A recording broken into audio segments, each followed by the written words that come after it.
ചില ടെസ്റ്റ് എന്ന് പറഞ്ഞവരെ ഇന്ന ദിവസം നമ്മൾ സുവിശേഷത്തിൽ വായിച്ചു കേട്ട് ഈശോ തന്റെ ശിഷ്യന്മാരെ തെരഞ്ഞെടുക്കുന്ന രംഗമാണ്. ഇവിടെ തുടക്കം തന്നെ നമ്മൾ ഇപ്രകാരം വായിക്കുകയാണ്. പിന്നെ അവൻ മലമുകളിലേക്ക് കയറി തനിക്ക് ഇഷ്ടമുള്ളവരെ അടുത്തേക്ക് വിളിച്ചു, അവർ അവന്റെ അടുത്തേക്ക് ചെന്നു എന്ന് വായിക്കുകയാണ്. നമ്മൾ ഈ രണ്ട് വചനങ്ങൾ മാത്രമാണ് നമ്മൾ ചിന്തിക്കാനായിട്ട് പോകുന്നത്.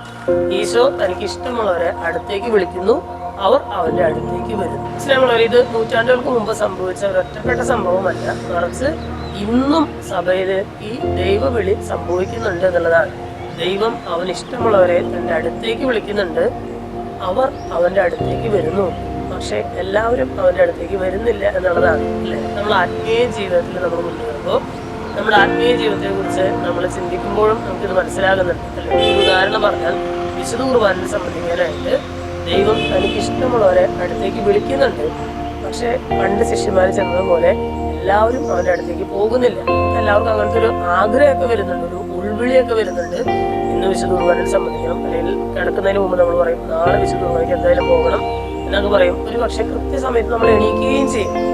പക്ഷെ പിന്നെ നമ്മൾ തന്നെ തീരുമാനിക്കുകയാണ് ഇന്ന് പോകണ്ട, നാളെ തൊട്ട് പോകാം എന്ന് തീരുമാനിക്കുകയാണ് അല്ലെ. ദൈവവിളിയുടെ കാര്യത്തില് ചിലർക്കെങ്കിലും ഒരു വൈദികനാകാനായിട്ട്, ഒരു സന്യാസിനിയാകാനായിട്ട്, അല്ലെങ്കിൽ ഒരു കുടുംബജീവിതം നയിക്കാനുള്ള വിളി പോലും ഇന്ന് ദൈവം നൽകുമ്പോൾ പലപ്പോഴും ദൈവത്തിന്റെ വിളി കേട്ട് അതിന് പ്രത്യുത്തരം നൽകാതെ തങ്ങളുടേതായിട്ടുള്ള ജീവിത അവസ്ഥകളിൽ തുടർന്ന് വ്യാപരിക്കുന്നവരുണ്ട്.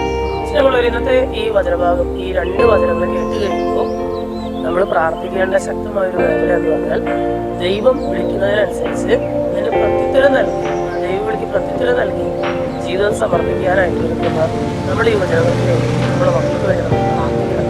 അത് പൗരോഹിത്യ ദൈവവിളിക്കാകട്ടെ, സന്യാസ ദൈവവിളിക്കാകട്ടെ, കുടുംബജീവിതമാകുന്ന ദൈവവിളിക്കാകട്ടെ, ദൈവം ഈ ദൈവവിളി നൽകുന്ന സമയത്ത് അത് സ്വീകരിച്ച് അതിലൂടെ മുന്നോട്ട് പോകാനായിട്ട് നിൽക്കുന്നതൊക്കെയാണ് നമ്മൾ പ്രാർത്ഥിക്കുക. അതിനായിട്ട് നമുക്ക് പ്രാർത്ഥിക്കാം.